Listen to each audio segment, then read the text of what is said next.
com toda essa bagagem, ele é uma pessoa extremamente generosa, uma pessoa bondosa, muito humilde, tanto que aceitou, assim, sem pestanejar, a fazer parte aí da nossa reunião. E o mais importante é que ele é um grande amigo meu, né? Então a gente vai aproveitar aí os próximos minutos para aprender bastante com ele. E Marco, fica Bom, aí a seu critério, então. muito obrigado, um bom dia a todos, muito obrigado pelas gentis palavras, Shirley. A única verdade é que ela é realmente minha amiga e agradeço muito a oportunidade de estar com vocês. Estou vendo aqui na tela vários amigos queridos, Fujita, enfim, um abraço para todos os amigos. Estar na Escola Paulista, mesmo que virtualmente, como hoje, para mim é sempre uma alegria muito grande. Eu tenho um carinho muito especial por todos vocês aí. Então, de fato, agradeço o convite. Vamos lá. A ideia, vamos dizer, é a gente trazer para vocês um pouco do cenário atual, né, com algumas peculiaridades em relação à pediatria. Então,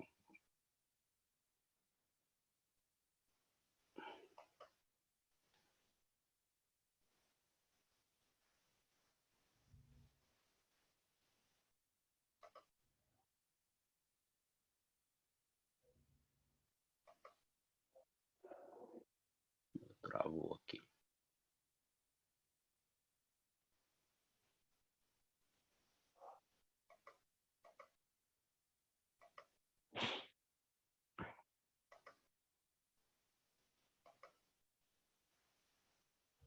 Precisa compartilhar a tela. Não, eu não estou conseguindo entrar aqui na tela. Deixa eu ver se eu consigo. Ah, pronto. Esses velhos não sabem mexer em computador, viu? É isso aí. Vamos lá, só me confirma que se vocês estão enxergando a tela aí. Abriu. Abriu, né? Bom. Então vamos lá.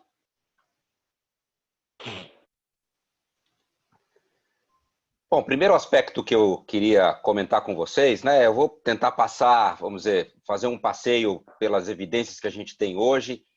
Mas a primeira coisa que eu queria deixar claro é que a gente tem que humildemente, eu tenho sempre repetido isso, reconhecer que a gente aprende a cada dia com essa doença e muitas vezes aquilo que parece claro, transparente em relação a esse vírus, a gente se surpreende no dia seguinte com novas evidências e mesmo para essa aula de antes de ontem para cá, já houve duas novidades muito importantes em relação, particularmente às crianças, ao grupo pediátrico, que eu vou compartilhar com vocês. Então, eu vou procurar trazer aquilo que a gente acredita nesse momento, o que, à luz das evidências atuais, nos parece o mais consistente em relação a esse vírus, né?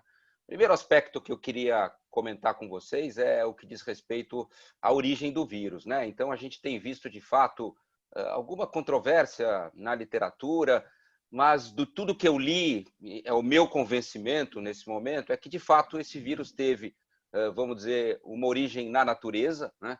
É um vírus zoonótico, é assim como a gente chama esses coronavírus, este coronavírus e os dois últimos coronavírus zoonóticos que precederam o aparecimento deste, né, que foram o SARS-CoV-1 e o MERS, ambos são chamados de vírus zoonóticos porque tiveram a sua origem em vírus que circulavam em animais, particularmente esse vírus, em vírus que circulava entre morcegos. E eles se valem de um hospedeiro intermediário antes de chegar no ser humano. Para os outros dois coronavírus zoonóticos, a gente sabe exatamente quais foram os hospedeiros intermediários que serviram, vamos dizer, de espécies antes de eles chegarem a circular entre seres humanos. Para este coronavírus, ainda há dúvidas, sugere-se que seja um pangolim, né? Mas isso a gente não tem certeza.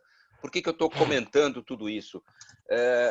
Porque é importante que a gente tenha em mente que quando você tem vírus zoonóticos, ou seja, que tem a capacidade também de eventualmente circular em outras espécies, que não a espécie humana, isso se torna um desafio importante no que diz respeito à sua real capacidade de ser erradicado. Porque mesmo que ele deixe eventualmente de circular, é possível que ele retorne, uma vez que ele pode, vamos dizer, estar aí presente em algumas outras espécies que não a espécie humana. Um outro aspecto que eu queria destacar é que esse surgimento na natureza passou por uma situação peculiar a muitos países asiáticos, e reconhecendo e respeitando os limites culturais, etc., eu acho que é importante que a gente revisite esses cenários, né, que sofrem, vamos dizer, uma agressão por parte do homem e permitem o surgimento de vírus como esse. E a exemplo desse, a gente pode perfeitamente ter outros vírus respiratórios surgindo periodicamente, outros vírus influenza, em função das características que a gente vivencia nesses locais, com uma mistura muito grande de animais vivos, animais selvagens, animais mortos, grande densidade demográfica, etc. Um pouco do que está acontecendo entre nós, para que a gente tenha uma ideia, né, da magnitude da circulação desse vírus, eu trouxe alguns dados do Ministério da Saúde de vigilância respiratória. Então, o que eu estou mostrando aqui para vocês chama-se Síndrome Respiratória Aguda Grave, que, por definição, é todo o quadro respiratório que motiva, vamos dizer, uma hospitalização por se tratar de um quadro onde há insuficiência respiratória. Isso é semana a semana, o que vocês têm na parte de cima do slide, isso é semana a semana epidemiológica. Em amarelo, 2019, que, vamos dizer, representa um ano de atividade normal de síndrome respiratória aguda grave, e em rosa, o que a gente observou até a semana 17. Então, percebam, em 2020, que é o que está em rosa aqui, como houve um aumento substancial das internações por síndrome respiratória aguda grave. E aqui embaixo, no gráfico do lado esquerdo, quando a gente olha por etiologia, a gente está vendo em azul, aqui dessa cor, SARS-CoV-2, e em amarelo, aqueles casos que ainda estão em investigação, e em verde, ou quase que não estamos vendo em verde, porque é muito tímido, os casos de síndrome respiratória aguda grave, por aquele que costuma ser um dos protagonistas dessas internações, que é o vírus influenza, né? Mostrando que o SARS-CoV-2 assumiu, vamos dizer, um papel relevante, e a gente percebe aqui que entre os casos de síndrome respiratória aguda grave que já foram alvo de investigação, ele predomina de forma, vamos dizer, muito importante como causa dessas internações. A gente pode estimar que nas primeiras semanas desse ano, e o número, se fosse feito agora, seria ainda maior, a gente, para cada caso de SRAG por influenza, a gente tinha 23 casos de SRAG associado à Covid-19. A mesma coisa em relação às mortes. Do lado esquerdo do gráfico, vocês estão vendo o ano de 2019, e essas linhas tracejadas, azul e vermelha, representam, vamos dizer, o alerta epidemiológico. Então, quando passa da linha azul, isso já serve de chamativo, porque há uma intensidade que foge dos padrões, e quando passa, vamos dizer, da linha vermelha, é um sinal de alerta. Percebam que no ano de 2020, que é o que está no lado direito aqui do slide, a gente ultrapassou essas linhas já na semana número 10, ou seja, a gente tem aí um cenário mostrando uma intensa atividade de óbitos associados à síndrome respiratória aguda grave, 20 vezes mais alta que 2020, e aqui a incidência tanto de casos de SRAG como de óbitos do lado direito, de acordo com a região. Então, a gente percebe uma intensa mortalidade, né? Principalmente nas capitais, aqui em São Paulo, no Nordeste e no Norte. Para que a gente reflita um pouquinho, eu gosto sempre de trazer esses dados, porque eu tenho visto muita discussão em relação aos números. Esse é um estudo do Imperial College, publicado uns 10, 15 dias atrás, que estimou o número de pessoas infectadas pela SARS-CoV-2 em São Paulo a partir de alguns estudos. E eles estimaram, naquele momento, né, na primeira semana de maio desse mês, que nós teríamos no estado de São Paulo aproximadamente 3% da nossa população já infectada. Obviamente que eu estou incluindo aqui assintomáticos, casos leves, que não são detectados, né, na vigilância que é feita hoje, uma vez que na rede pública a gente só consegue submeter a identificação e a coleta de testes virológicos dos casos graves que são hospitalizados. Então, nós teríamos aproximadamente, lá pelo dia 8 de maio, 1,5 milhão de paulistas já infectados naquele momento. Se a gente utilizasse os dados oficiais reportados pela Secretaria de Saúde ou pelo Ministério naquele momento, o número de casos reportados era 20 vezes menor do que essa estimativa feita aqui. Ou seja, para cada caso confirmado que a gente tem, nós teríamos outros 20 casos. Curiosamente, o grupo do Fleury, que a gente tem a alegria de ter o professor Granato incluído nesse estudo, fez uma análise recente aí na cidade de São Paulo e chegou a números muito próximos em alguns bairros, estimando que aqui na cidade de São Paulo nós teríamos aproximadamente 3% da população já infectada, né, na ocasião que esse estudo foi feito, e que quando a gente fazia a conta pelos dados reportados aqui em São Paulo, nós chegávamos exatamente nesse número, ou seja, algo em torno de 20 vezes mais casos do que estavam sendo reportados, né? Eu só estou mostrando isso para mostrar para vocês que seguramente esse cenário que a gente ouve todo dia na televisão de número de casos confirmados, etc., seguramente é uma subestimação do real cenário que a gente tem em relação a esse vírus.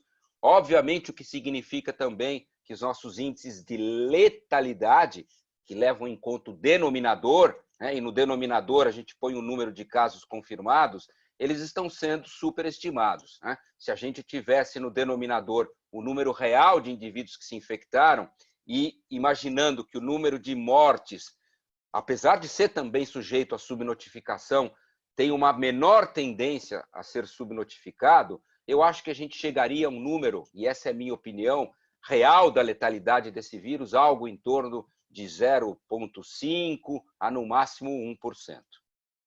Então, isso é só para mostrar para vocês que, como nós presenciamos, e já no início de maio essa publicação mostrava, e ela estava correta, mostrando que os dados aqui no Brasil mostravam que, ao contrário da Europa, da Ásia e até mesmo dos Estados Unidos, onde já há uma tendência de queda, nós estamos em clara ascensão no número de casos, no número de mortes e ainda longe de um controle, né? E ainda longe de enxergar num cenário próximo um pico da atividade aqui no nosso país.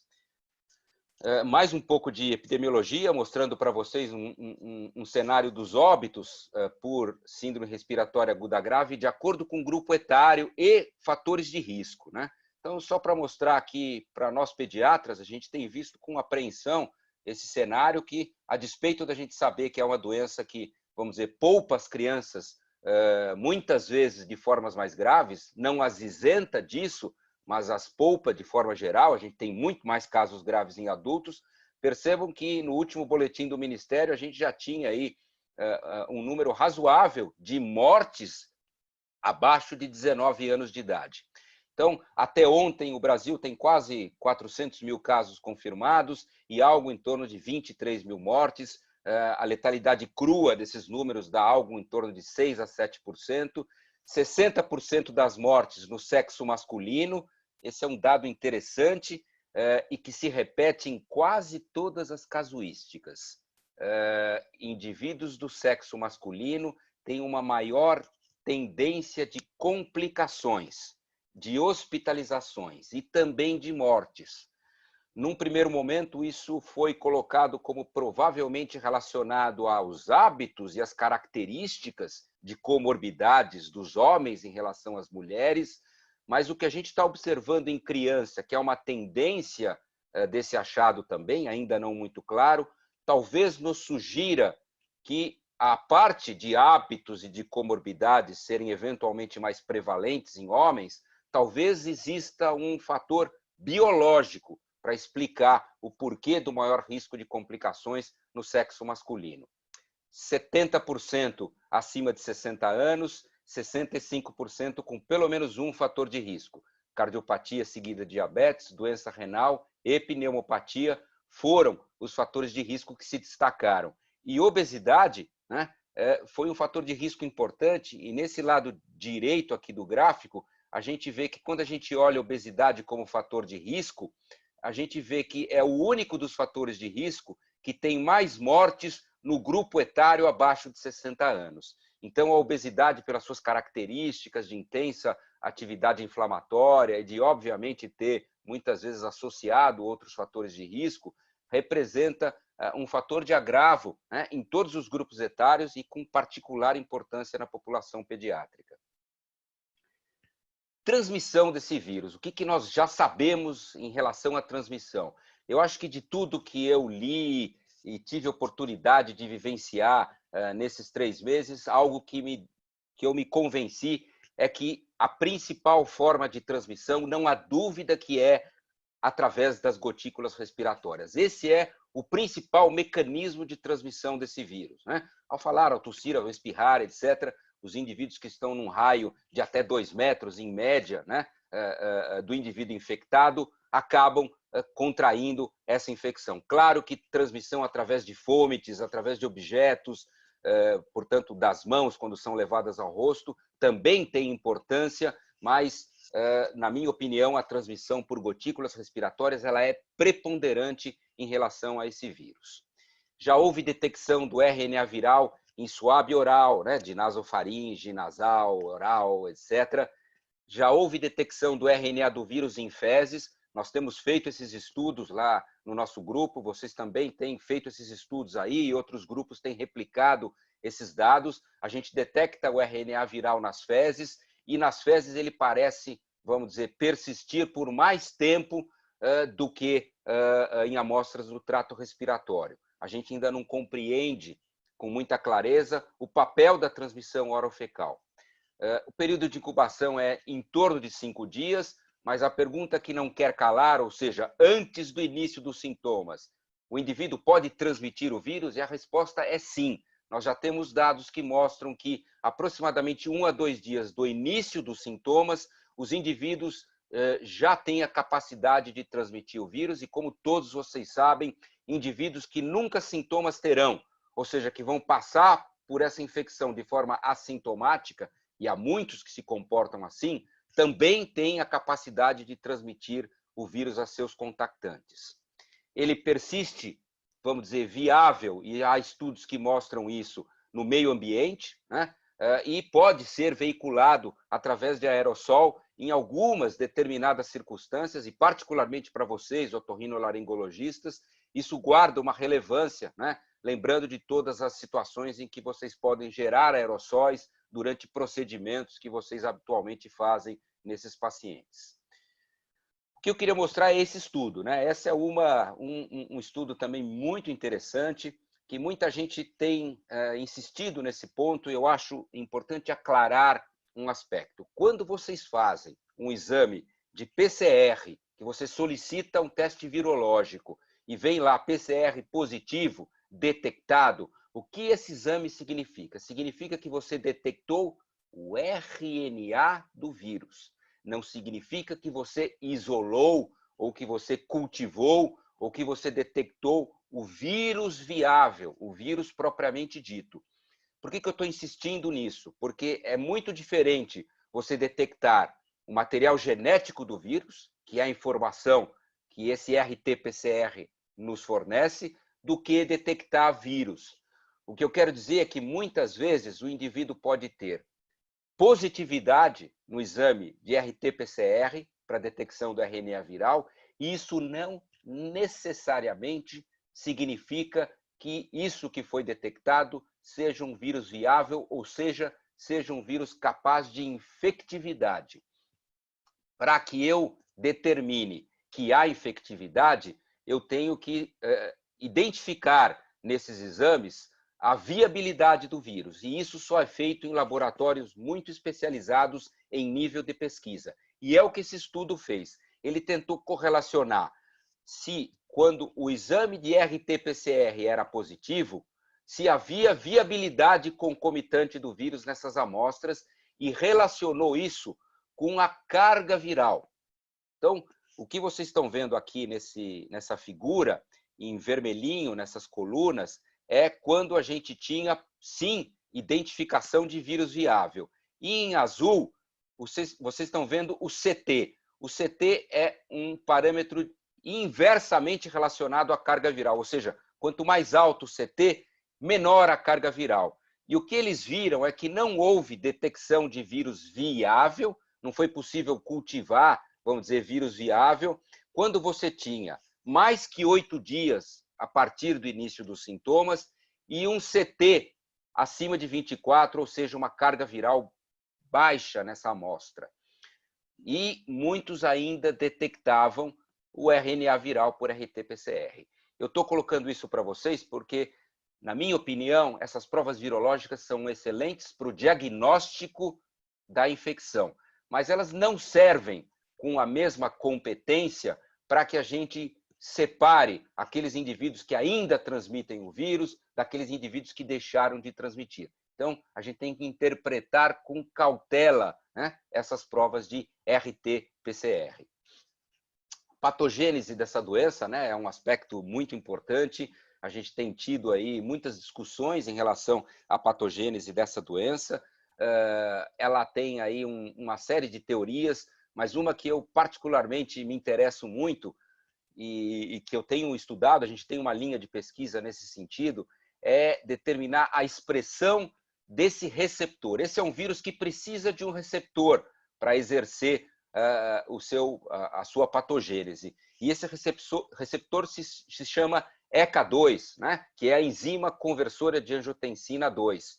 Esse receptor está expresso não só no pulmão, mas também no trato gastrointestinal, no trato geniturinário, no sistema circulatório, no sistema nervoso central, enfim, numa série de tecidos, e isso talvez seja uma das razões, pessoal, que a gente tem visto manifestações as mais diversas associadas a este vírus, e não exclusivamente manifestações respiratórias, como muitas vezes a gente vê em outros vírus respiratórios.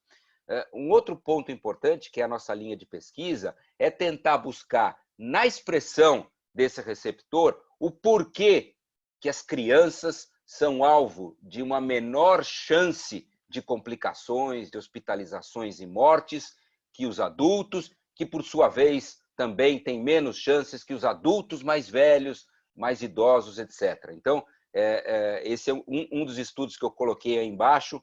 Ele tentou ver a expressão nos vários grupos etários, foi publicado essa semana esse estudo no JAMA, e bingo, né? Ele confirma exatamente isso. As crianças tiveram uma tendência de expressão muito menor desse receptor, que vai aumentando conforme progride a idade, né? Esse é um editorial que a gente escreveu para o Jornal de Pediatria, tentando, vamos dizer, entender essas peculiaridades na população pediátrica, e eu convido vocês a lerem aí. Ele já tem mais de um mês publicado, mas ele, vamos dizer, expressa muito do que a gente entende em relação a essa doença.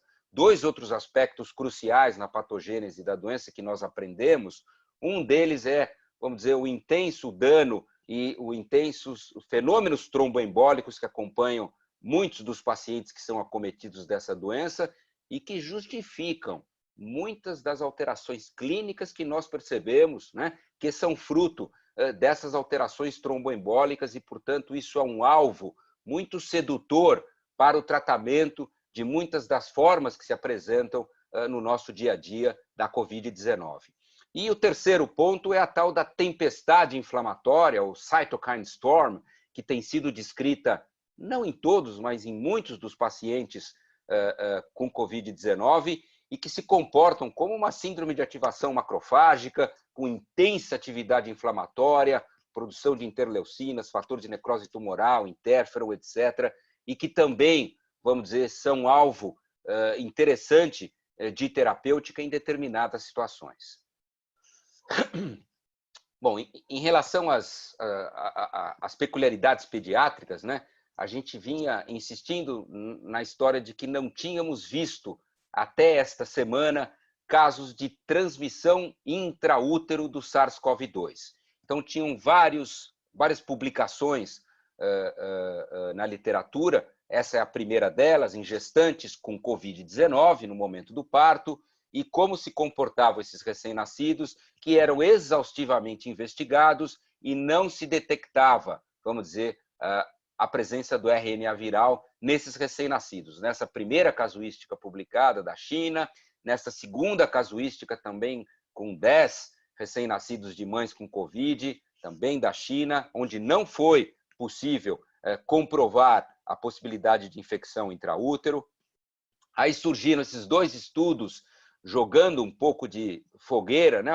Jogando um pouco de lenha na fogueira, um que mostrou que pelo menos 2 recém-nascidos desse estudo aqui da esquerda tinham IgM positivo, sugerindo infecção intraútero, mas foi questionada a credibilidade da sorologia. Esse outro estudo da direita, que identificou o vírus, mas as crianças já tinham, vamos dizer, 3 dias de vida, então se colocou que elas talvez pudessem ter sido infectadas após o nascimento. Veio este outro estudo aqui em gestantes, para também nos alertar em relação a que as gestantes poderiam eventualmente nessa doença também ser, como são na influenza, um grupo de maior risco para complicações, apesar de esse ser ainda algo que na literatura nós não temos ainda dados consistentes, mas parecendo mostrar que a gente deve ficar alerta em relação às gestantes. E há 2 dias atrás saiu esse estudo na Nature Research, com um único caso em que os autores documentam a infecção intraútero, ou seja, um recém-nascido que nasceu com alterações clínicas, teve um Apgar no primeiro minuto de 4, no quinto minuto de 2, foi entubado, ficou em ventilação mecânica, tinha um líquor que mostrava 300 células no líquor, tinha alterações na ressonância magnética de crânio, como vocês estão vendo aqui, e mais importante que tudo isso, as amostras de nasofaringe e retais, né, de fezes, desse recém-nascido, colhidas já na primeira hora de vida e até do líquido amniótico, identificaram um RNA viral, mostrando que esse é o primeiro caso, né, que documenta a transmissão intraútero. Claro que parece ser algo raro, uma vez que só agora a gente está tendo, 4 meses depois desse vírus circular no mundo inteiro, a gente está tendo a documentação do primeiro caso de transmissão intraútero. Outra novidade que surgiu essa semana, também no fim de semana, no domingo, foi esse estudo, né? A gente tem, em relação ao aleitamento materno, algo muito caro, muito importante para nós pediatras, no sentido dos benefícios que o aleitamento materno representa, e até esse fim de semana, todos os estudos que tentaram buscar a presença do vírus no leite materno de mães infectadas não tinham conseguido identificar o RNA viral ainda. Esse é o primeiro estudo, também publicado essa semana no Lancet, que detectou um único caso da presença do RNA viral no leite materno. Lembrando que detectar RNA viral não necessariamente significa que era um vírus viável, e segundo, não necessariamente significa que essa seja uma forma clara de transmissão do vírus. Mas, claro, serve de alerta para essa possibilidade, uma vez que a Sociedade Brasileira de Pediatria, a exemplo das sociedades europeias, não recomenda a suspensão do aleitamento materno para recém-nascidos de mães com Covid-19, entendendo que os benefícios são inequívocos do aleitamento materno e que suplantariam um eventual risco de transmissão, uma vez que você estimule esta forma de alimentação do recém-nascido. Então, esse continua sendo, nesse momento, o nosso entendimento, até que a gente tenha mais dados. Bom, em relação às características clínicas, né, a gente já tem bastante experiência com a circulação desse vírus aqui, a gente tem tido oportunidade de ver crianças com Covid, a exemplo de vocês e todos os hospitais aqui de São Paulo. Esse é uma publicação do New England, feita pelo grupo da Itália, que descreveu 100 crianças e comparou, né, com as 3 publicações à época mais importantes, 2 delas da China e uma dos Estados Unidos, que é o que a gente tem aqui. Então, a gente tem a publicação italiana, as 2 publicações chinesas e a publicação do MMWR, do CDC americano. Percebam que são todas publicações que reúnem aí em torno de 100, 2 centenas de casos, exceto uma da China e a americana, que tem um número maior de crianças. Mas o número não é muito grande e isso se deve a uma característica dessa doença. Ela infecta as crianças. E há dados que mostram que as crianças têm provavelmente o mesmo risco de infecção que os adultos. O que é diferente é o comportamento da doença. Mas será que a gente tem sintomas tão diferentes assim? O que a gente pode perceber, um resumo disso que vocês estão vendo aí no slide de vocês, é que o percentual de crianças que fazem formas sintomáticas é menor. Então, em todas essas casuísticas, um fenômeno se repete. Metade ou até menos da metade das crianças com Covid-19 fazem febre. Portanto, se você esperar febre como um critério para diagnosticar Covid-19 em crianças, você vai perder pelo menos metade dos casos, eventualmente até sintomáticos nessa população. A tosse esteve presente, em média, em 40% dessas crianças. E uma característica que chama atenção é que boa parte das vezes, mas não todas, é uma tosse seca. Essa talvez seja uma característica desta doença. Ela provoca, de fato, uma tosse mais seca do que a gente vê em outras infecções virais respiratórias. Um aspecto que chama atenção é a frequência do achado de rinorreia, de coriza, né? Então, isso também parece distinguir a Covid-19 de outras infecções respiratórias, uma vez que a gente tem uma menor chance na Covid-19 de perceber a presença da coriza quando a gente compara com influenza, com vírus sincicial respiratório e outras infecções respiratórias virais de uma forma geral. Cerca de 10% das crianças, e esse número varia, e em adultos pode ser eventualmente maior, apresentaram manifestações gastrointestinais, vômitos, diarreia. Esse foi um fenômeno percebido. Para vocês, otorrinolaringologistas, claro que todos vocês já conhecem as clássicas descrições de anosmia, de hiposmia, de disgeusia, de ageusia, que parecem acompanhar parte significativa dos casos de Covid. Alguns estudos que aplicam metodologias que são mais rigorosas e menos subjetivas, no sentido do reporte desses sinais e sintomas, mostram que um número muito grande dos infectados apresentam pelo menos uma dessas alterações do olfato e do paladar. Em crianças, isso é substancialmente menos descrito que em adultos, talvez pela dificuldade da criança expressar, vamos dizer, essas manifestações, esses sintomas, com a mesma clareza que um adulto as descreve. Mas a mensagem que eu queria dizer para vocês aqui é que, se vocês esperavam que eu trouxesse aqui uma fórmula mágica que fizessem com que vocês separassem o que é Covid-19 das demais infecções respiratórias, eu não tenho essa fórmula mágica ainda. As manifestações são muito parecidas com várias outras doenças causadas por vírus respiratórios e é realmente muito difícil distingui-las do ponto de vista clínico. Claro, a anosmia tem sido um marcador preditivo, mas em absoluto ele é patognomônico dessa doença. Então, não há de fato ainda um cenário que expresse, vamos dizer, a possibilidade de um diagnóstico inequívoco baseado apenas em critérios clínicos. Um pouco da nossa experiência em unidades de terapia intensiva com essas crianças, né? Essa é uma publicação dos Estados Unidos e do Canadá, de uns 10, 15 dias atrás, mostrando 50 crianças nesses dois países e adolescentes que foram admitidas em unidades de terapia intensiva. 80% delas tinham pelo menos uma comorbidade, é uma característica desses casos. 70% com sintomas respiratórios, o que significa que 30% dos que foram para a UTI nenhum sintoma respiratório tinham, né? E 40% delas necessitando ventilação mecânica e as várias estratégias terapêuticas que foram utilizadas. Interessante vocês olharem aqui que tivemos nessa casuística da América do Norte 4% de letalidade dos casos que foram para a UTI.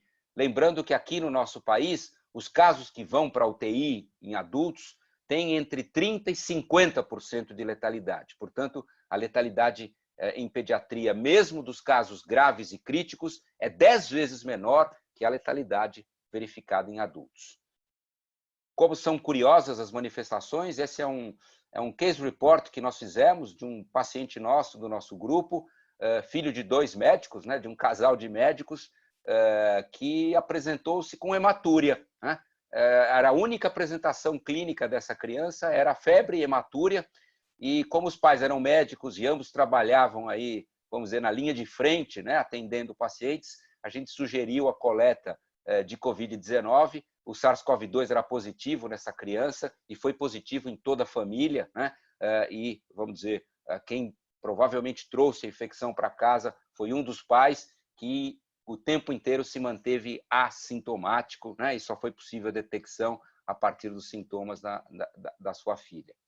Todos vocês devem ter visto na mídia essa semana esta notícia sobre a ocorrência de casos graves em crianças e adolescentes, inicialmente no Reino Unido, na Itália, na França, na Espanha, posteriormente nos Estados Unidos e agora também entre nós aqui no Brasil, em outros locais onde há circulação desse vírus, de síndrome inflamatória multissistêmica. O que é essa síndrome inflamatória sistêmica? São casos em crianças e adolescentes, quase todos eles previamente rígidos, fora de grupos de risco, que tiveram apresentações clínicas que se misturavam, que tinham um overlap com manifestações clínicas de Kawasaki incompleto, de Kawasaki com choque, de síndrome do choque tóxico, de miocardites agressivas, de sepse, de síndrome de ativação macrofágica, ou seja, intensa atividade inflamatória. As crianças e adolescentes iniciavam com um quadro de febre, muita febre, febre persistente, contínua, acompanhada de dor abdominal, e isso é um marcador que deve servir de alerta, né, para todos os pediatras, febre alta associada à dor abdominal, seguida de manifestações gastrointestinais, em muitos dos casos, vômitos, diarreia, etc., e essas crianças apresentavam, algumas delas, mas não todas, hiperemia conjuntival, algumas delas alterações de extremidades, algumas delas rush e acabavam evoluindo para choque. Muitas delas entravam em choque e eram admitidas em unidades de terapia intensiva.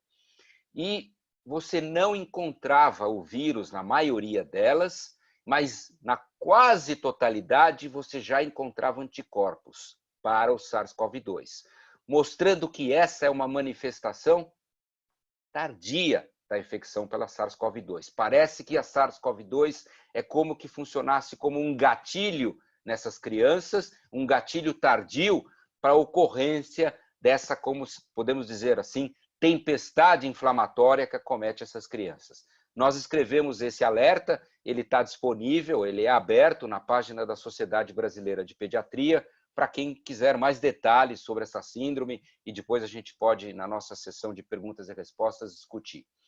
Um casinho clínico para expressar um pouco do que nós temos visto, né? Um caso do nosso hospital, era um recém-nascido termo, sem antecedentes, que tinha uma história de tosse, febre e cansaço há 3 dias, que na admissão no hospital estava taquipneico, taquicárdico, gemente, com tiragem subcostal e batimento de asa de nariz, saturando 89% em ar ambiente e o raio-x que vocês estão vendo aí com hiperinsuflação. Para nós pediatras, um caso clássico de bronquiolite. Vamos lá, solicitamos a pesquisa do vírus sincicial respiratório, positivo, hidratamos, oxigenamos, a criança foi admitida e internada para tratamento de bronquiolite por vírus sincicial respiratório. No 3º dia de internação, houve piora do desconforto respiratório, essa criança foi transferida para a UTI, entrou em ventilação mecânica e o raio-x mostrou uma piora do padrão com comprometimento bilateral. Nesse momento, chegou o resultado do SARS-CoV-2, mostrando positividade para SARS-CoV-2, ou seja, um caso típico de co-infecção vírus-vírus. Esse recém-nascido tinha SARS-CoV-2 e vírus sincicial respiratório. Se vocês me perguntarem quem foi o vilão da história, determinante dessa evolução clínica, eu não sei dizer para vocês. E eu não sei dizer para vocês também se a presença de 2 vírus piorou a gravidade do caso. Até hoje, esse não é um fato, vamos dizer, compreendido com clareza na literatura das infecções respiratórias em crianças. Mas esse caso foi emblemático porque serviu de alerta para que vocês não se contentem naqueles hospitais que fazem vigilância e têm como norma colher vírus sincicial respiratório dos bebês ou colher influenza das crianças maiores e se contentar com o resultado positivo, lembrar que você pode ter co-infecção. E, evidentemente, isso é importante numa hospitalização, porque muda os critérios de isolamento, muda uma série de rotinas que são feitas em relação a essa criança, até mesmo de terapêutica, etc., e que, portanto, a gente estimula nesse momento, em função dessa situação epidemiológica, que esses casos, sempre que possível, sejam investigados. Fatores de prognóstico em crianças ainda não são totalmente bem compreendidos. A gente tem, vamos dizer, a trombocitopenia, as enzimas hepáticas, as provas de atividade inflamatória muito alteradas, alterações do dedímero, ferritina, são marcadores que parecem predizer um pior prognóstico e devem ser assim interpretados quando você tem um determinado caso evoluindo, vamos dizer, de uma forma mais sintomática.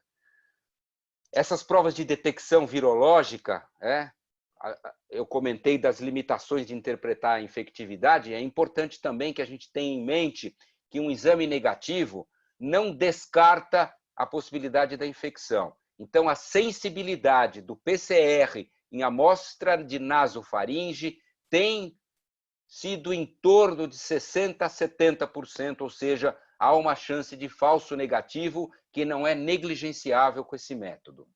Vocês foram inundados aí de sorologias e testes rápidos. Queria também fazer um alerta para que vocês tenham cautela na interpretação dessas provas, particularmente naquela prova teste rápido que você faz na ponta do seu dedo, né? Feita com sangue total. A acurácia desses testes rápidos, principalmente desses testes rápidos feitos em ponta de dedo, não é ideal. Então, há muito falso negativo com essas metodologias. Então, tenham cuidado ao interpretá-las. As melhores sorologias que tem disponível são as sorologias convencionais, tanto o ELISA como o CLIA, que medem, respectivamente, não é? IgM, IgG, IgA e IgG, lembrando que vocês devem solicitar a sorologia no momento certo. Não adianta pedir sorologia na fase aguda da doença, na primeira semana, onde não há expectativa de boa detecção de anticorpos. Então, os anticorpos de fase aguda, IgM ou IgA, normalmente vão ter uma melhor sensibilidade a partir de uma semana do início dos sintomas e a detecção de IgG a partir de 15 dias do início dos sintomas. A coleta antes desse timing provavelmente gerará chance grande de falsos negativos. A diferença do IgA para o IgM, elas basicamente fornecem a presença de anticorpos de fase aguda, uma informação similar, mas o IgA parece um pouco mais sensível, a despeito de ser um pouco mais fugaz na sua circulação. E a gente em breve vai ter no Brasil testes rápidos virológicos point of care, vamos ter testes rápidos, mesmo sorológicos, de melhor confiabilidade. Reinfecção é possível? Será que algum de vocês, eu tenho certeza que muitos já contraíram a infecção? Eu estou fazendo lá na Santa Casa uma pesquisa que a gente está em andamento, né, de rastrear profissionais de saúde sintomáticos. Só para que vocês tenham uma ideia, a gente começou, no início era 5%, 10% a positividade entre os sintomáticos. Nas últimas semanas, nossa positividade é de 45% entre profissionais de saúde sintomáticos. Estou falando de detecção de RNA viral, né? E muitos me perguntam, aqueles que se infectaram e passaram pela doença, estão protegidos? A gente não tem certeza sobre isso ainda. Há infecções que determinam, vamos dizer, imunidade para o resto da vida, como sarampo, como hepatite A, e há infecções que dão, vamos dizer, uma imunidade parcial e por pouco tempo. Influenza é assim, rotavírus você pode ter várias vezes, norovírus você pode ter várias vezes. A própria coqueluche não nos confere uma proteção longeva, você pode ter mais de uma vez. Então, a gente precisa conhecer melhor esse comportamento. O que eu posso dizer é que os outros dois coronavírus zoonóticos, o SARS e o MERS, aqueles que contraíram esses vírus, por pelo menos 2 a 3 anos, se mantiveram protegidos contra a nova infecção acompanhada de sintomas. Portanto, é provável que a gente tenha algo similar aqui. Esse é um estudo em macacos, né, em primatas não humanos, que foram infectados, documentaram a presença de anticorpos neutralizantes nesses macacos, e eles, um mês depois, foram novamente infectados, 2 deles, e nenhum dos 2 desenvolveu sintomas, nem teve detecção de carga viral, mostrando que, de alguma forma, vamos dizer, a resposta imune induzida os protegeu, pelo menos em curto prazo. E para terminar, eu queria 2 slides, um é de tratamento, né? Tem uma série de antivirais aí que já foram testados. Esse é um desenho que eu acho super bonito, que expressa a fase em que cada um desses antivirais no ciclo de replicação do vírus pode agir.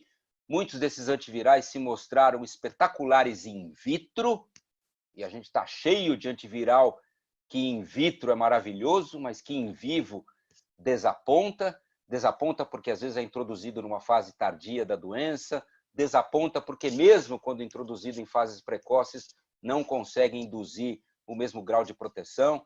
Então a gente até hoje, o que eu queria dizer é que de todas essas modalidades terapêuticas antivirais que foram testadas, não há nenhuma delas que tenha se mostrado convincente em relação à sua eficácia, muito menos na população pediátrica, que não tem sido alvo da mesma quantidade de dados e de estudos que os adultos.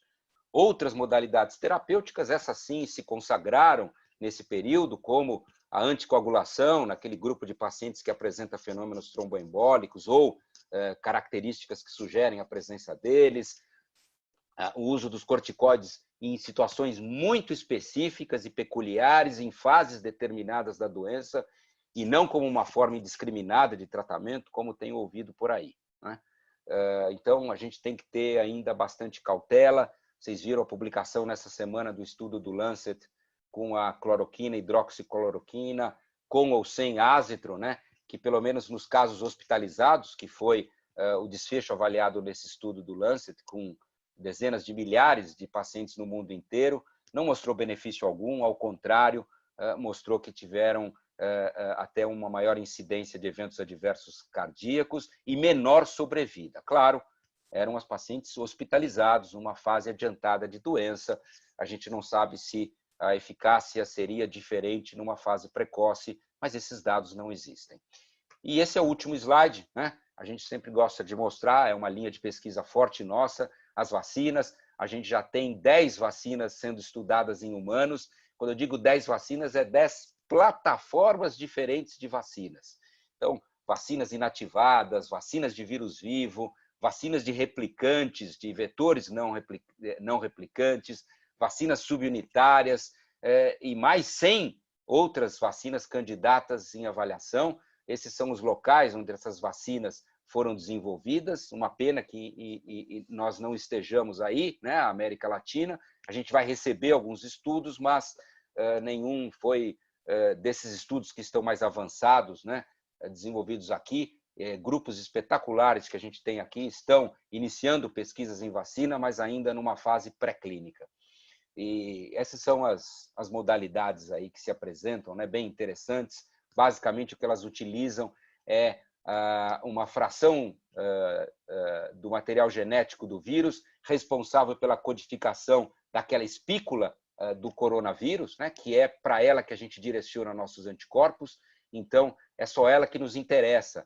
Então, muitas das vacinas, elas nada mais vão fazer do que inserir essa informação genética em quem recebe a vacina, de modo que você produza essa proteína que representa essa espículazinha para onde a gente direciona os anticorpos, e uma vez que você as produza, a gente vai fazer anticorpos contra eles e a gente espera que sejam anticorpos protetores, né? Só lembrando que ainda estamos muito longe, né, de ter a vacina disponível.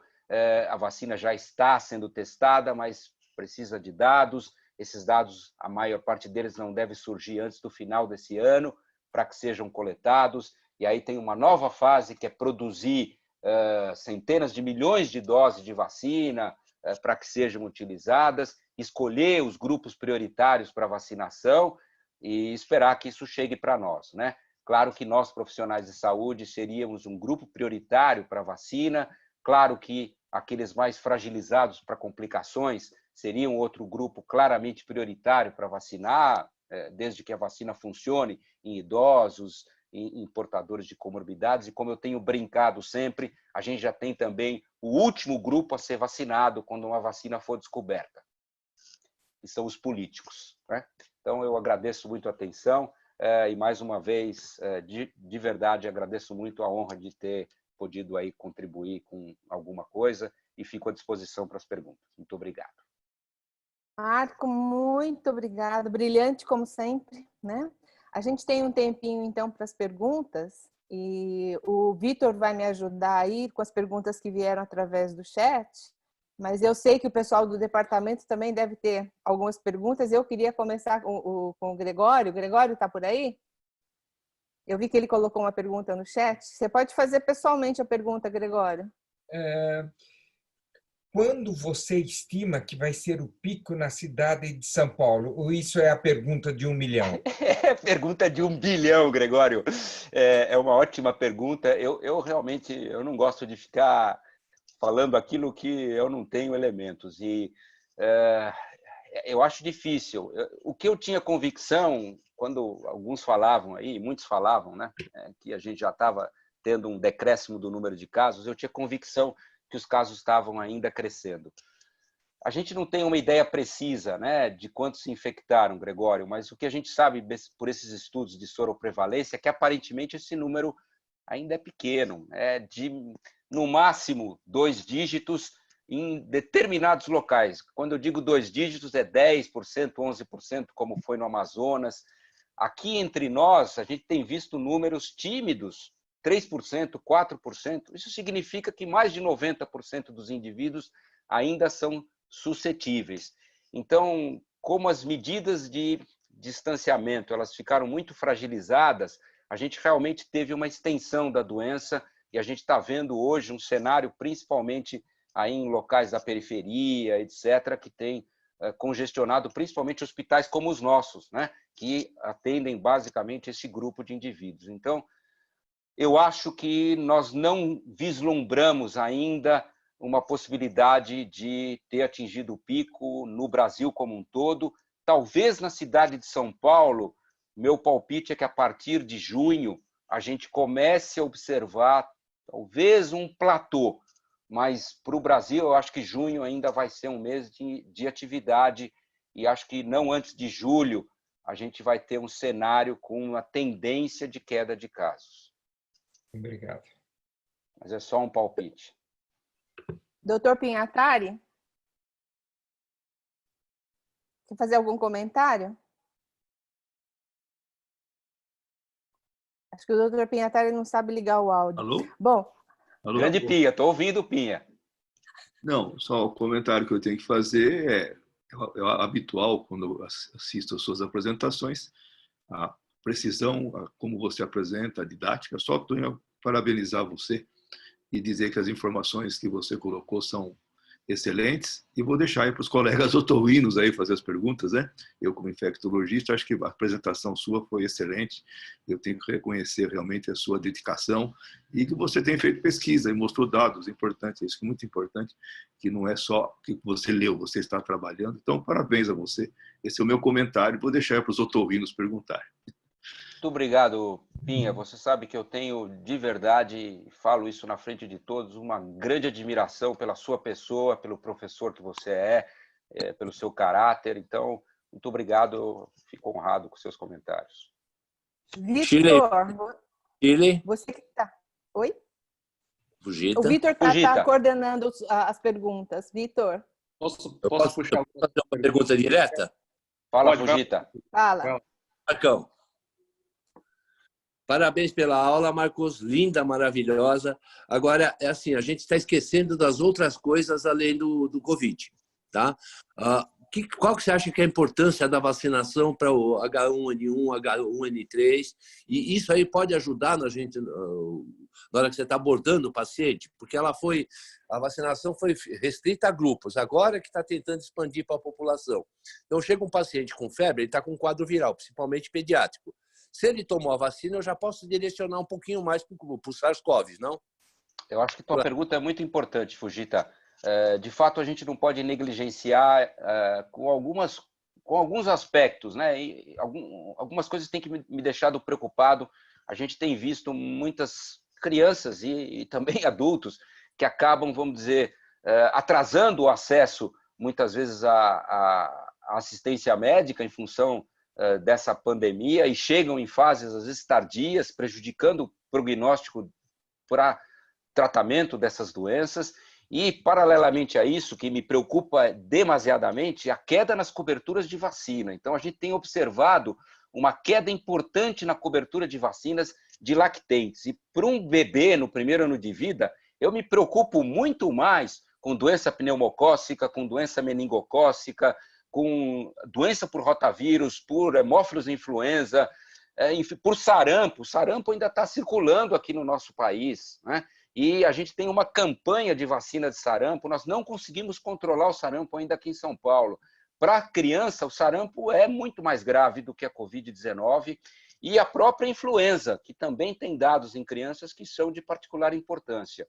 Então, claro que é importante a vacinação para a influenza. A gente está vendo um ano tímido de circulação do vírus influenza, mas nada impede que a gente tenha, vamos dizer, a partir de agora, a partir do momento que começar a diminuir, talvez, os casos de SARS-CoV-2, a gente observar, vamos dizer, uma atividade de influenza. E, para isso, é muito importante que a população esteja vacinada. A influenza mata, a influenza hospitaliza, e talvez para a população pediátrica ela até represente, vamos dizer, uma morbidade, no mínimo, comparável à Covid-19. Então, o teu ponto é fundamental e além de ajudar a gente ter menos pacientes para confundir a nossa cabeça com quadros respiratórios. Obrigado, Marcos. Aqui é o Dadão. Podia fazer uma pergunta? Vai lá, Dadão. Tudo bem? Primeiro, parabenizar pela aula, excelente, dados muito importantes. Duas perguntas. Você acha que todos nós toda a população vai acabar tendo contato com esse vírus? E a segunda pergunta, você não acha que o mais importante, talvez o dado mais importante, é o número de pacientes que não tiveram acesso ao respirador ou ao UTI? Porque todos que tiveram e mesmo assim morreram, a gente não tem que considerar essas mortes como inevitáveis? Porque vamos lá, Eduardo, são duas perguntas importantes, né? A primeira delas em relação a se eu imagino que a gente vai ter toda a população infectada ou grande parte dela. Espero que não, né? Claro que a gente não sabe como vai se comportar daqui para frente, eu não tive tempo de comentar, mas é minha opinião que esse vírus se tornará endêmico. Então, ele vai fazer parte do nosso dia a dia, a exemplo da influenza, a exemplo do próprio sarampo, de outras doenças infecciosas que se tornam endêmicas, elas deixam de ter esse comportamento pandêmico. Ocorreu com o H1N1 isso, e se tornou um vírus endêmico.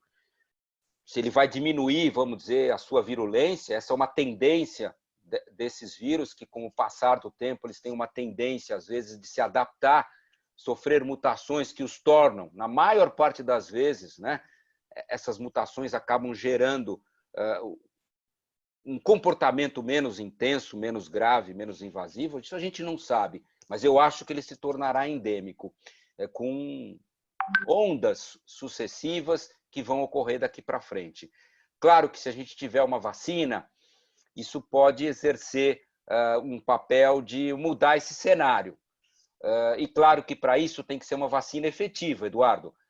E quando eu falo vacina efetiva, é ideal que ela nos proteja não só contra a doença, mas seria maravilhoso se ela nos protegesse também contra a infecção. Não sei se eu fui claro no que eu estou dizendo. Há vacinas que diminuem a gravidade da doença, mas que não impedem você de ser infectado. E há vacinas que não só, vamos dizer, impede que você fique doente, mas impede que você se infecte. Tal é a resposta imune que elas geram. Então, isso ainda não é claro e é improvável que isso ocorra. mas eu acho que as vacinas ou um mecanismo terapêutico, eventualmente até profilático, possa exercer uma mudança desse paradigma. Mas, se não, vai se tornar endêmico e, com o passar dos anos, a tendência é que muitos se infectem, sim. Não sei com que gravidade. E a segunda pergunta, eu tenho dificuldade em te responder. Eu não sei se aqueles que vão para a ventilação mecânica, de fato, vamos dizer, estão tendo algo de diferente que a gente deveria fazer na sua assistência. Não é essa, vamos dizer, a minha área maior de atuação, e não sei te responder se está faltando algo na terapêutica desses pacientes que a gente está deixando de contemplar para essa letalidade tão alta daqueles que ingressam em terapia intensiva, né? Então, realmente, a letalidade dos que vão para a terapia intensiva tem sido em torno de 30% a 50%, é uma letalidade inaceitável, de fato. Então, algo na intervenção terapêutica está faltando, né, para a gente melhorar esse prognóstico. Tem essas drogas novas, esses anticorpos monoclonais, eu já utilizei para uma criança com um paciente meu que teve uma síndrome inflamatória sistêmica, a gente acabou utilizando o tocilizumab, que é um bloqueador de receptor de interleucina 6, mas são muito específicas as indicações dessas modalidades. Então, a gente não tem uma experiência suficiente ainda, o próprio plasma de convalescentes, enfim, tem uma série de modalidades que podem alterar isso, mas que, nesse momento, ainda não há clareza. Shen, eu sei que não vai dar tempo dele responder todas as perguntas que vieram, mas pelo menos vamos tentar colocar para ele uma ou duas que vieram através do chat. Bom, primeiramente, obrigado, professor, pela presença e pela excelente aula. Eu vou tentar fazer um misto aqui de algumas perguntas, a Deise aqui de São Paulo e a Paty também, da parte de crianças, né? A Deise perguntou se, mesmo as apresentações graves sendo mais raras, você acha que a reintrodução das crianças no convívio social ela deve ser feita antes do grupo de risco ou talvez junto com o grupo de risco, um pouco mais tardiamente? E outra coisa é no atendimento do consultório, se tem algum sintoma aí que levanta mais atenção para nós, médicos, pediatras, otorrinos, que a gente tem que ficar um pouco mais atento e ligar o sinal amarelo aí para a COVID. Bom, duas perguntas muito importantes, Shen, obrigado. A primeira delas é o papel das crianças, né, nessa pandemia. Outros vírus respiratórios, eu posso afirmar com convicção que crianças são um grupo muito importante. De fato, um vilão aí na transmissão de várias doenças respiratórias, porque elas se infectam, elas têm altas cargas virais, persistem por muito tempo com o vírus e têm hábitos que facilitam a transmissão. Isso é muito claro para a influenza, para a sincicial respiratório e para outras doenças. O papel das crianças na transmissão da Covid-19 ainda não é claro. E elas parecem ter um papel menos relevante que quando a gente olha outras infecções respiratórias. Mas eu teria cautela ainda em afirmar isso de maneira categórica, porque em todos os países do mundo, Shen, ou praticamente em todos, assim que começou o vírus a ter uma circulação preponderante, as escolas fecharam, as creches fecharam, as crianças, eu acho que é o único grupo que de fato está cumprindo isolamento social, porque elas não podem sair de casa sozinhas. Os demais não. Então, eu não sei como seria, vamos dizer, as características da transmissão num cenário em que a gente tivesse as escolas funcionando, etc. Então, eu acho que o retorno das crianças à escola deve ser feito com cautela, de maneira parcial, escalonada e não de uma forma abrupta. Essa parece ser a recomendação que está sendo utilizada lá na Europa. O Reino Unido publicou um documento de como voltar ao normal, ou novo normal, como eles chamam, né? Uma vez que lá a doença já está se estabilizando. E o retorno das crianças às escolas não vai ser feito num primeiro momento, vai ser feito num segundo momento e de maneira escalonada. Eles vão aos poucos e de forma, vamos dizer, paulatina, com uma série de medidas de triagem de temperatura, evitar que elas fiquem aglomeradas, horários alternados para não ter todo mundo chegando no mesmo tempo, enfim, uma série de mudanças. E a segunda pergunta, eu não tenho, de fato, um sinal que seja patognomônico da doença. Eu acho que aquele que diz respeito a vocês, aí, a anosmia, tem sido um sinal com valor preditivo alto no nosso estudo. Nesse estudo de profissionais de saúde que a gente está fazendo, foi o que associou-se estatisticamente com mais intensidade à positividade. Mas, como eu disse, não é patognomônico. Legal, legal. Professor, mais alguma pergunta? Não, eu acho que o Manuel tinha uma pergunta também. Manuel, você quer fazer a pergunta pessoalmente? Depois eu tenho uma pergunta, Shirley. Então pergunta já. Que nós não temos Marco, muito tudo tempo. bem? Tudo bem, parabéns pela aula. A minha questão era saber se a gente tem visto muitos casos de alterações de olfato e gustação, mas eu vi que parece estar mais relacionado a casos leves. Isso também acontece na sua experiência? Ele pode ser um fator preditivo, ou seja, os que têm esses sintomas podem ser considerados os que vão evoluir para um caso mais leve? Interessante a tua pergunta, Manuel, porque é um feeling que eu tenho, mas eu não quis comentar isso porque eu não vi ainda isso documentado de forma científica, mas eu tenho este mesmo feeling. Eu acho que essas intensas alterações de anosmia e ageusia parecem estar mais presentes naqueles casos que evoluem com menos gravidade, e nos casos mais graves a gente parece ver com menos frequência, mas eu não vi nenhum dado ainda científico demonstrando isso, por isso eu teria cautela em afirmar isso, mas esse é um dado que a gente está tentando buscar, se a presença da anosmia, além de ter um valor preditivo positivo para a positividade, teria também, poderia predizer o prognóstico menos ruim nesses casos, mas não tenho esse dado ainda. Marcos, pois não, Gregório? O primeiro slide foi que você não tem nenhum conflito de interesse. Eu tenho a liberdade de te fazer essa pergunta. Você acha que está na hora de relaxar o isolamento em São Paulo? Conflito de interesse político eu não tenho também, Gregório. Ótima pergunta, mas eu acho que o dano maior que eu tenho visto aí dessa pandemia não está só relacionado ao vírus, né? Acho que o dano maior chama-se fake news. Eu nunca vi tanta fake news inundar os nossos e-mails e os nossos WhatsApps como nessa pandemia, e o que mais me deixa triste é a replicação desses fake news, até entre nós, né? Entre nós colegas, sem muito discernimento de separar o joio do trigo e tomar cuidado com isso. Então, de fato, se tem alguma coisa que não é muito ainda clara na literatura, é o papel, né, dessas intervenções não farmacológicas, como a gente chama, para essa pandemia. A gente tem alguma experiência para a influenza, né, e estamos tendo assim a oportunidade de, no meio da pandemia, gerar esses dados, Gregório. Mas de tudo que eu li e vi até agora de epidemiologistas, e eu não sou um epidemiologista, não sou um clínico, né, um infectologista, mas eu gosto muito de epidemiologia, é algo que eu leio muito.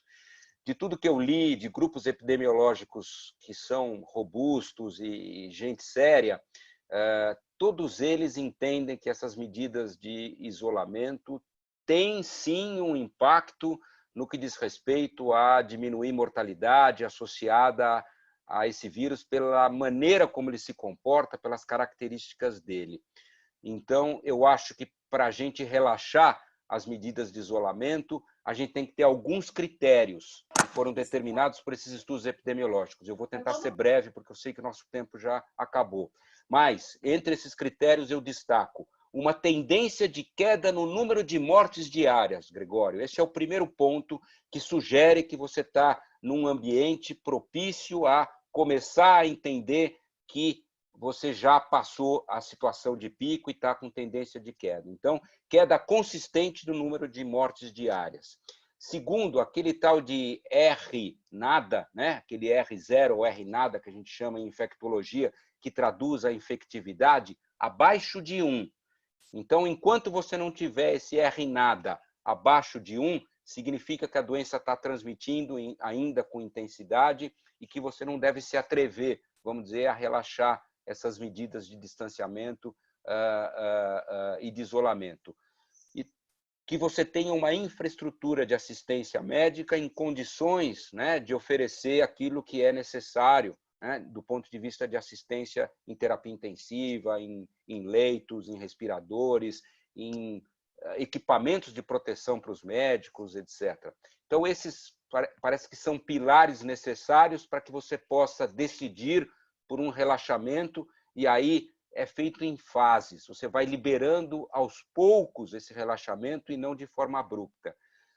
De tudo que eu li e aprendi, Gregório, é isso que eu entendo como sendo o mais recomendado a hora que a gente tiver uma situação que permita a gente relaxar essas medidas de isolamento, lembrando que, eventualmente, isso pode ser flexibilizado. Você relaxar e, se algo volta para trás, vamos dizer assim, você novamente reforça essas medidas. Bom, gente, tem um monte de pergunta não respondida, mas infelizmente a gente vai ter que encerrar a reunião. Marco, eu queria te agradecer muito em nome de todos os nossos professores aqui da disciplina, do departamento. Você realmente é um orgulho para nós, professores. Muito obrigado. E queria também agradecer o pessoal que acabou entrando aí na aula, mesmo não fazendo parte do departamento e da disciplina. A gente teve mais de 240. Eu falei para o Marcos que ia ser em torno de 80, 90 pessoas. Você vê como é que são as coisas, né? E realmente você vai estar sempre aqui no nosso coração. Muitíssimo obrigada. Obrigada a todos vocês que participaram também, gente. Eu que agradeço. O carinho e a admiração por vocês é muito grande. Muito obrigado. Viu?